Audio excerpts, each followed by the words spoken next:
Bud, Not Buddy by Christopher Paul Curtis. Chapter 9. I got to the food line in plenty of time, but my pretend family wasn't anywhere around. I had to eat by myself, without the brown sugar. After I was through, I went back to the library and sat under my tree to wait for it to open. I couldn't stop thinking about Deza Malone and her dimple. How could her father find them now? Finally, I saw people going into the library. The same librarian was there again. I said, "Good morning, ma'am." "Good morning, young man. Could I please borrow a pencil and a piece of paper and see that book about how far one city is from another again, ma'am?" She said, "Of course you may. You know, after I went home last night, I finally recognized you. Didn't you and your mother used to come in here a long time ago?" "Yes, ma'am," she said. "And if I remember correctly, you and your mother had quite different tastes in books. I remember your mother used to like mysteries and fairy tales.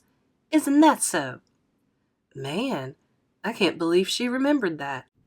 "And you're the little fellow who used to come in all the time and ask Miss Hill for books about the Civil War, aren't you?" "Yes, ma'am." She said, "I thought so." She handed me the pencil and paper and the cities book, then said, "And when you're done with the book, bring it back, and I have something special for you." She had a huge smile on her face. I said, "Thank you, ma'am," but I didn't get too excited, 'cause I know the kind of things librarians think are special.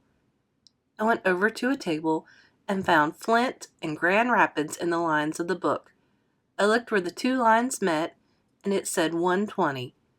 Wow, that was going to be a good little walk. Next I wrote down 120, then divided it by 5. That came up to 24. That meant I'd have to walk for 24 hours to reach Grand Rapids, 1 whole day and 1 whole night. I figured it would be easiest to do the night part first, so I decided to stick around the library until it got dark, then head for Grand Rapids. I wrote down all the names of all the cities I'd have to pass through to get there: Owasso, Ovid, St. John's, Iona, and Lowell, and put the paper in my pocket. When I took the cities book back, the librarian was still smiling. She said, "I'll bet you've been dying to know what your surprise is, haven't you?" I lied. "Yes, ma'am."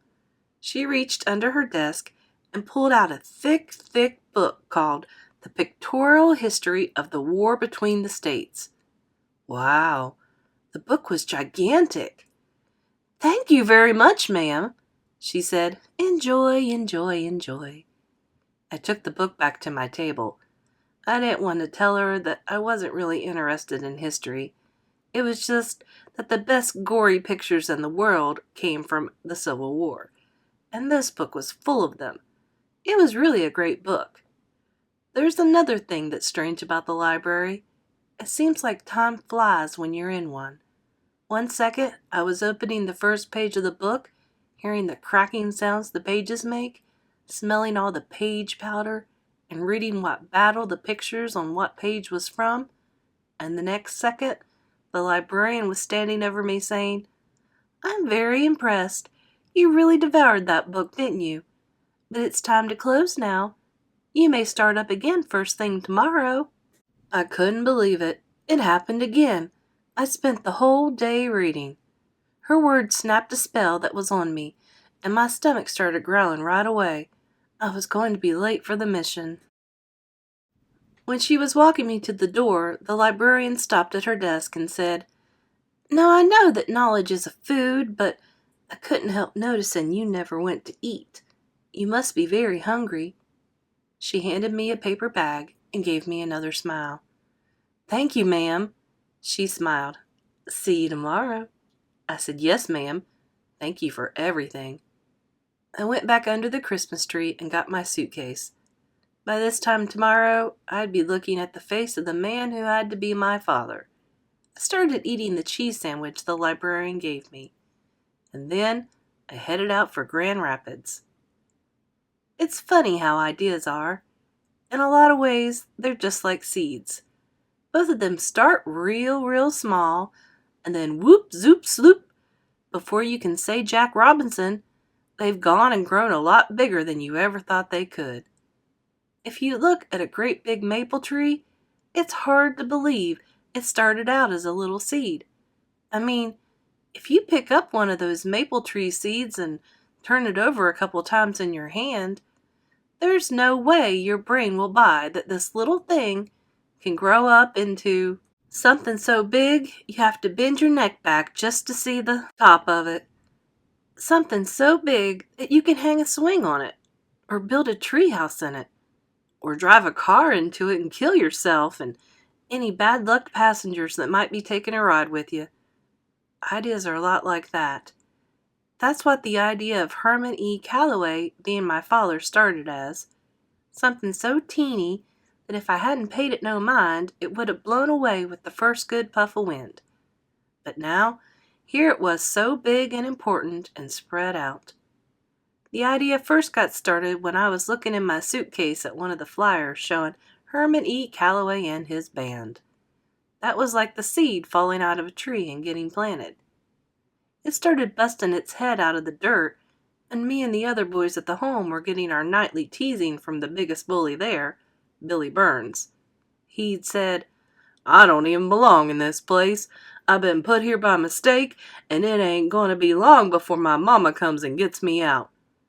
Bug said, "Billy, how come it's taking your mama so long to find out where you're at?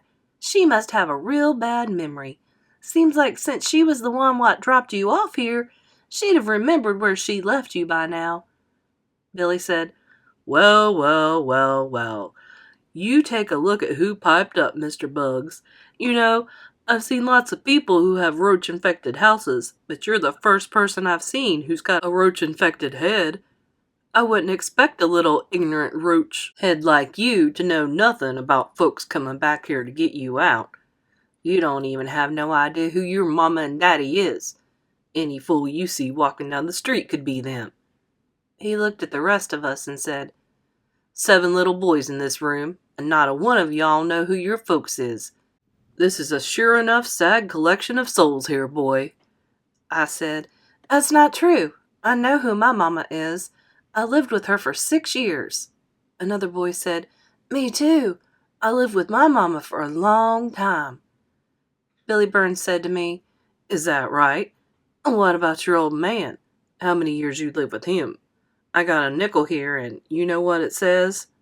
Billy'd stole a nickel from somewhere and held it up so's the buffalo on it was looking out at us. He pretended the buffalo was talking. It had a deep voice, like you'd figure a buffalo would. It said, "Billy, my man, go ahead and bet this little no-mama fool that he don't know who his daddy is. Then I'd have another nickel to bang around in your pocket with." Even before I had a chance to think, I said, "You owe me a nickel. My daddy plays a giant fiddle and his name is Herman E. Calloway." And with those words that I didn't even mean to say, that little seed of an idea started growing. The idea got bigger and stronger when I'd sit up at night and wonder why Moma'd kept those flyers. It dug its roots in deep and started spreading out when I got old enough to understand that Mama must have known she wasn't going to be around too long and was trying to leave me a message about who my daddy was and why she couldn't never talk about him. I knew Mama must be too embarrassed about why he wasn't with us and was trying to break it to me gentle. The only trouble was, she waited too long. I mean, what other reason could there be for Mama to keep all these things I have in my suitcase and treat them like they were treasures? And why did I know way down in my guts that they were real important?